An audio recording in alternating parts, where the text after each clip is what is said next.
It is weekend again, and we all hope that viewers of Spectrum Television are having a blissful time. Well, we welcome you all to the APM Bilingual Newscast, where you get informed of the latest happenings across the national territory. Making news tonight, we talk the manufacturing, distribution, and commercialization of non-biodegradable plastic bags, banned over 9 years ago. Leila Hengauzwe takes a dive into this topic with denizens after the Minister of Mines renewed ban on sachet whiskey. STV Newscast celebrates excellence with 16-year-old entrepreneur Austin Fadil Nsango, founder of a communication application Chat1 with over 2,000 users. What are Austin's motives and what are his objectives moving forward? That we will be looking at in this newscast. If you're just joining us, it is the APM Bilingual Newscast right here on Spectrum Television. Inès Pangang opens this news in the French language. Good evening to you, Inès. Bonsoir Oni Ladonnette, bonsoir à vous mesdames et messieurs et bienvenue. La gestion du fonds spécial réservé à la lutte contre le coronavirus n'a été ni efficace ni transparente. C'est la quintessence du troisième rapport de la Chambre des comptes sur les fonds de lutte contre le Covid-19 et ses répercussions économiques et sociales. Et la reine Gonzeux a lu pour nous ce rapport et voici la synthèse. Plusieurs milliards de francs CFA dédiés au soutien des entreprises et aux ménages vulnérables face aux conséquences économiques de la Covid-19 n'ont pas été utilisés à cet effet. L'affirmation est contenue dans un nouveau rapport de la Chambre des comptes du Cameroun sur les fonds de lutte contre le coronavirus et ses répercussions économiques et sociales. Selon le rapport, la gestion du fonds spécial n'a été ni efficace ni transparente, avec par exemple 70 milliards de francs CFA qui n'ont pas transité par les comptes du payeur spécialisé. Moins médiatisé que le premier, ce rapport de la Chambre des comptes, troisième du genre, est également moins tranchant que celui publié il y a presque 2 ans. En effet, la Chambre constate que la gestion des marchés a été améliorée. Entre les délais raccourcis, la régularisation des impayés et une meilleure maîtrise des prix, elle note ces points positifs en relevant tout de même à côté un surcoût de plus de 21 milliards de francs CFA pour des tests commandés par le ministère de la Santé publique, plus cher que le prix de référence. Elle souligne également que la coordination entre la présidence et le ministère de la Santé reste insuffisante. En recommandation, la juridiction questionne la pertinence du maintien des tests de dépistage rapide aux frontières. Il s'appelle Austin Fadil Sangou, il est âgé de 16 ans. Il est élève en classe de première dans un collège de la ville de Douala. Il est jeune entrepreneur informatique. Il a créé l'application Chat1 qui compte aujourd'hui plus de 1500 utilisateurs. Nous sommes allés à sa rencontre pour connaître ses motivations et surtout pour en savoir davantage sur l'application qu'il a créée en 2021. Makidali Dignoto. Âgé de 16 ans, Austin Fadil Sangou est un jeune entrepreneur informatique. Lors de la célébration de la 57e fête de la jeunesse le 11 février 2023, il a reçu des mains du gouverneur du littoral à Douala le diplôme d'excellence jeunesse pour sa créativité et sa distinction aux journées scientifiques régionales 2023. Distinction qui récompense la création d'une application baptisée Chat1. Ce logiciel d'abord s'appelle Chat1. C'est une application de discussion basée sur la cryptographie que j'ai développée en 2021. Et cette application permet de discuter avec des amis dans tout le monde entier, se partager les fichiers vidéo, audio, images, documents et tout. Et ça permet aussi de faire des appels vidéo en groupe ou peut-être 4 personnes, 6 personnes et créer des groupes de discussion aussi. Et cette application aussi permet de mettre des histoires, raconter sa journée en stature, comme la fonctionnalité de WhatsApp, quoi. Sauf que ce jeune entrepreneur a préféré se démarquer de WhatsApp pour plusieurs raisons. Le fait d'être sous l'emprise de WhatsApp, après avoir utilisé l'ordinateur, je me suis senti dans le truc en fait. Et maintenant, j'ai découvert que WhatsApp était surveillé par des gérants de bases de données. Donc ça veut dire qu'ils géraient nos discussions. Et puis moi, j'ai eu l'idée de fuir cela, donc d'échapper à la surveillance de WhatsApp. Et c'est où j'ai commencé à initier une idée pour créer une application qui pouvait être différente de WhatsApp et améliorer des fonctionnalités. Et voilà donc Chat1 est né et ça fonctionne maintenant. Actuellement, nous avons 1530 utilisateurs. Élève en classe de première dans un collège à Bonapriso à Douala, le jeune entrepreneur Oustine Sangou travaille actuellement sur la version iOS pour les utilisateurs de certaines marques précises de téléphones.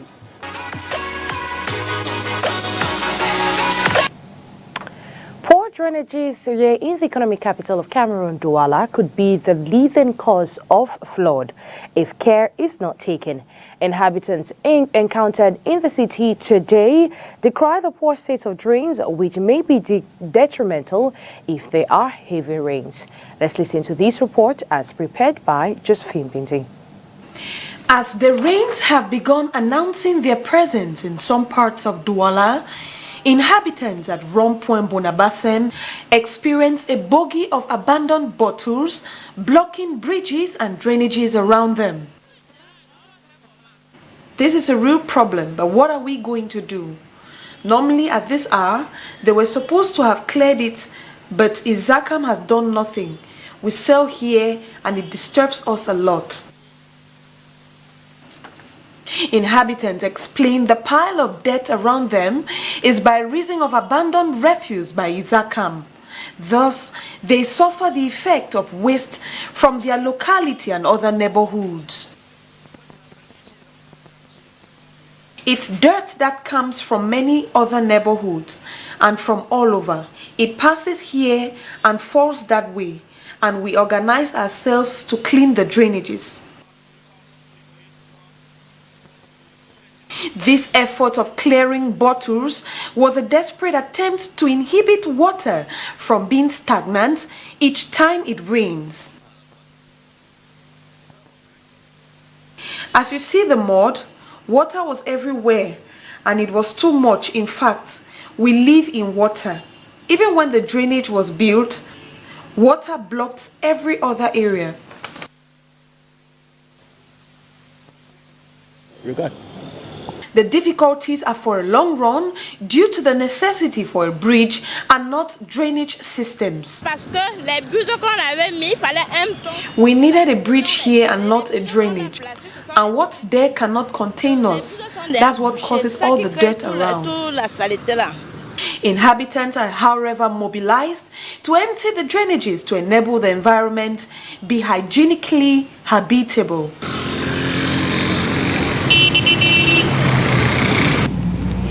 Alors que le ministre des Mines vient d'interdire les whisky en sachet de moins de 50 millilitres, la rédaction de STV choisit d'interroger la mise en œuvre d'une autre mesure prise il y a de cela 9 ans. Il s'agit de la fabrication, de la circulation et de la commercialisation des plastiques non biodégradables. Notre reporter Léla Renganzé est allé à la rencontre des Camerounais pour leur demander ce qu'ils pensent de la mise en œuvre de cette mesure. Quel est le véritable objectif du gouvernement camerounais quand il interdit en avril 2014 la fabrication et la commercialisation des emballages plastiques non biodégradables au Cameroun? La question mérite d'être posée 9 ans après une interdiction qui n'aura pesé que le temps pour les supermarchés et autres boulangeries de désormais commercialiser ces emballages qui, avant l'interdiction, étaient donnés gratuitement après des achats. Le gouvernement a raté ce projet parce que c'est depuis 2014 qu'on a dit qu'on ne voulait plus voir les produits plastiques sur le marché. Mais de nos jours, on se rend compte que ça a plutôt explosé. Le nombre de productions a même multiplié. Et ce plastique aujourd'hui, dans les supermarchés, quand vous partez acheter des choses, vous êtes obligé d'arrêter une pièce de 100 francs pour en avoir un, afin de pouvoir emballer ce que vous avez acheté. chose qui n'était pas le cas à l'époque. Donc, nous, aujourd'hui, on aimerait savoir si le gouvernement tient toujours le pied sur son projet de l'interdiction des produits plastiques. Interrogés, certains Camerounais y voient l'effet de la corruption, quand d'autres soulignent le manque de suivi. Justement, c'était gratuit. Cette gratuité venait à propos des prix de coût. Mais maintenant qu'il faut soudoyer, parce que la loi cadre le problème du plastique et de ses déchets. Maintenant qu'il faut soudoyer ce qui encadre la loi, il faut bien que le plastique soit payant maintenant pour que les commissions, les recours commissions soient versés aux uns et aux autres. Par l'application, il n'y a pas le suivi par rapport à l'interdiction. Parce qu'une fois qu'on prend une décision, on doit se rassurer que la décision est effective et qu'elle est applicable sur le territoire.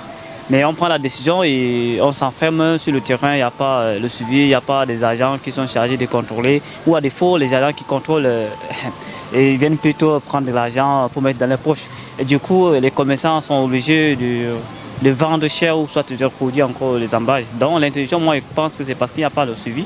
Une fois qu'on prend la décision, on doit se rassurer que la décision a été respectée. Pourtant, les conséquences, elles, sont visibles.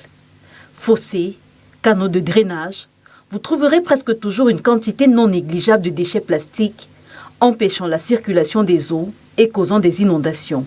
Parce que vous allez marcher partout dans la ville de Douala, par exemple, les produits, les emballages, ça jonge le sol partout.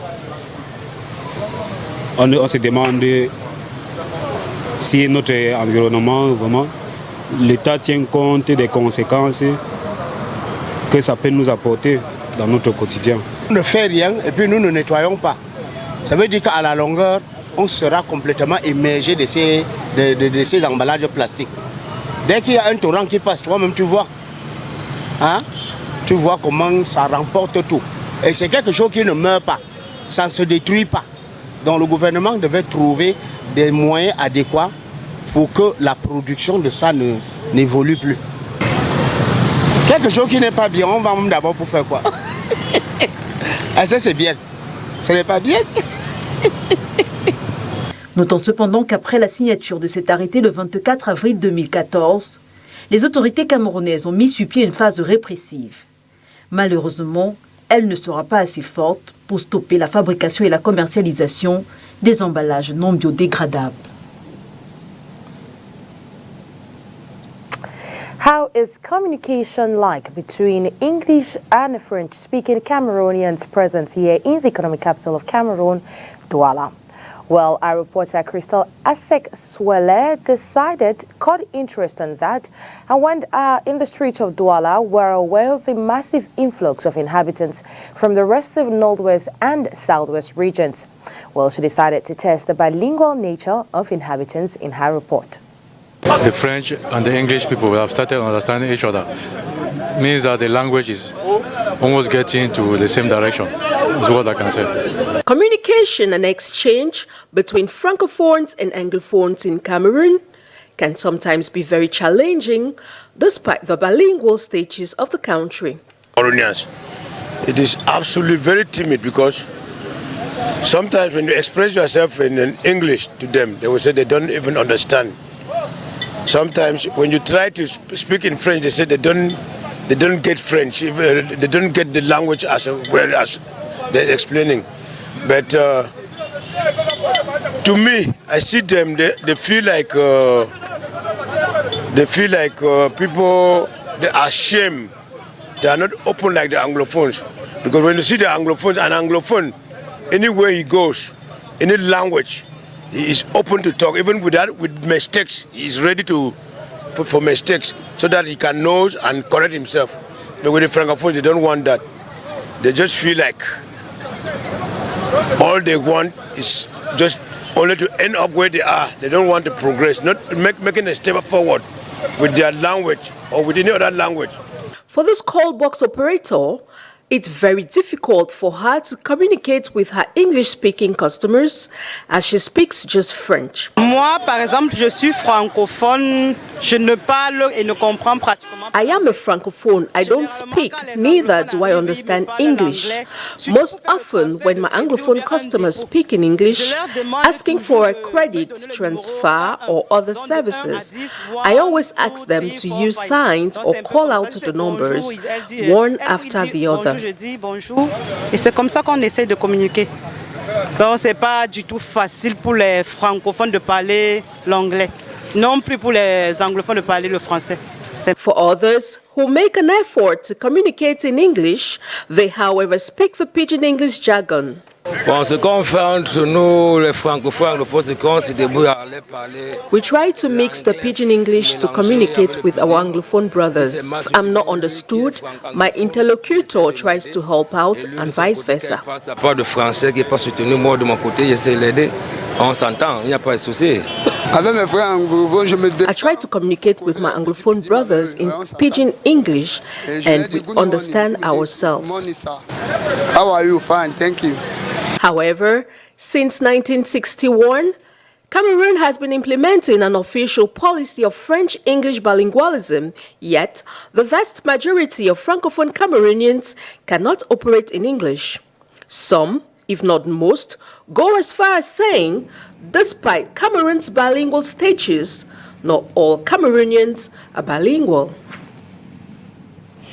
En page magazine ce samedi, intéressons-nous à l'orange, l'agrume riche en fer, recommandé pour la consommation quotidienne, présente sur les étals de marché. Elles peuvent être d'origine camerounaise ou nigériane.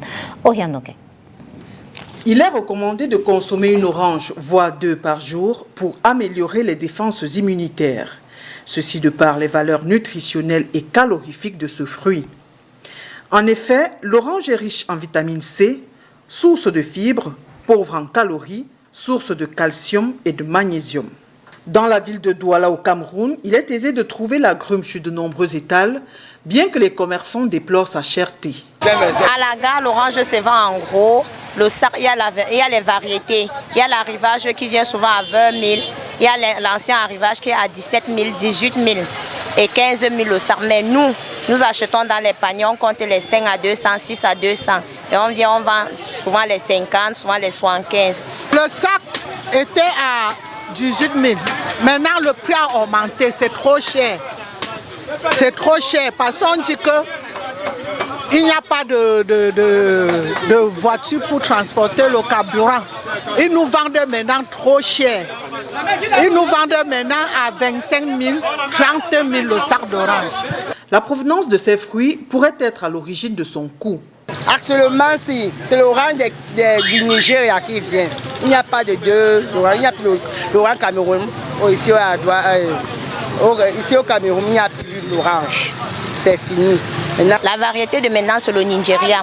À part le Nigeria, il n'y a plus d'autres oranges en dehors de ça. Il dit que le Nigeria n'a pas l'eau, c'est le Cameroun qui est bien. Le Cameroun est fini. Directement cueilli des champs ou en pâtisserie, l'orange peut être consommée de différentes façons. Et il y a ceux qui sucent et ceux qui pressent. Et ceux qui utilisent les zestres pour la pâtisserie. Et en même temps, le même jus pour les pâtisseries.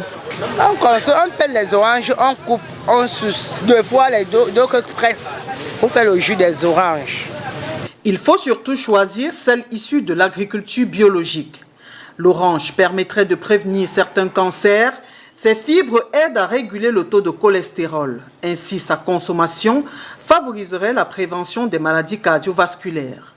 L'oranger est originaire du sud-est de l'Asie.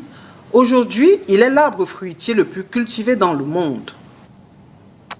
We now talk news out of the country. Imagine a situation where you have to swim an over 500 kilometers river just so you can bring to the attention of all a plaguing issue on the planet. Well, that's what Yvette Tete, an activist in Ghana, is doing. Well, she has been swimming a nearly 500 kilometers long Volta River, including Lake Volta, just to bring the attention to worsening water pollution. Yvette Tete is also carrying water samples along the way to test for pollution. Let's listen to this report by the Voice of America. Ghana's Lake Volta is the world's largest man-made lake by surface area, and activist Yvette Tete is swimming its entire length as part of her swim across the Volta River's almost 500 kilometers. In less than a month, Tete swam 300 kilometers, up to 14 per day, to raise awareness on Ghana's worsening water pollution. There's no action that people take unless they care. And so what we're doing with the swim is just basically bringing people into the experience of what it feels like, what it is to be in this absolutely incredible part of Ghana, and to show them it is worth it to bring our attention to the space, to make sure that we're preserving the beauty. Tete is accompanied by researchers from the All Foundation, which is supporting her swim and advocates against textile waste. They are collecting water and air samples along the way to study what is driving water pollution. Ghana imports about 50 million pieces of second-hand clothes each week, but the Tony Blair Institute for Global Change says about 40% of it ends up in landfills and then in water. The number of clothing tentacles at the beachfronts and water bodies has increased over time. Now, microfibers and chemicals from these items of clothing that are overrun across the beaches leach into the water and end up polluting the water for the communities that live in and around the water bodies. The United Nations says 76% of Ghanaian households are at the risk of drinking contaminated water. Ecological researcher Joe Siao Ayesu is leading the All Foundation's team. He says the team hopes its research will cause clothing manufacturers to be held accountable for waste products shipped to Ghana, and this will be done through a system known as the Extended Producer Responsibility, or EPR. The main aim of the OR is to push EPR policy to the global north, that's Europe and America, for the harm being done to us by manufacturing clothes and pushing it down the line for us to face the consequences. And so the data that we get will be, it's an evidence. Tete says by completing the swim, she hopes to inspire others to protect the environment, one stroke at a time. Sana Anutot for VOA News, Lake Volta, Ghana. Now that report puts an end to the 8 p.m. bilingual newscast right here on Spectrum Television. Do have a wonderful and blissful weekend in the company of our programs. Good night to you, Ines Pangang. Bonsoir, Oni Ladonnette. Merci d'avoir été des nôtres ce jour. Bon week-end.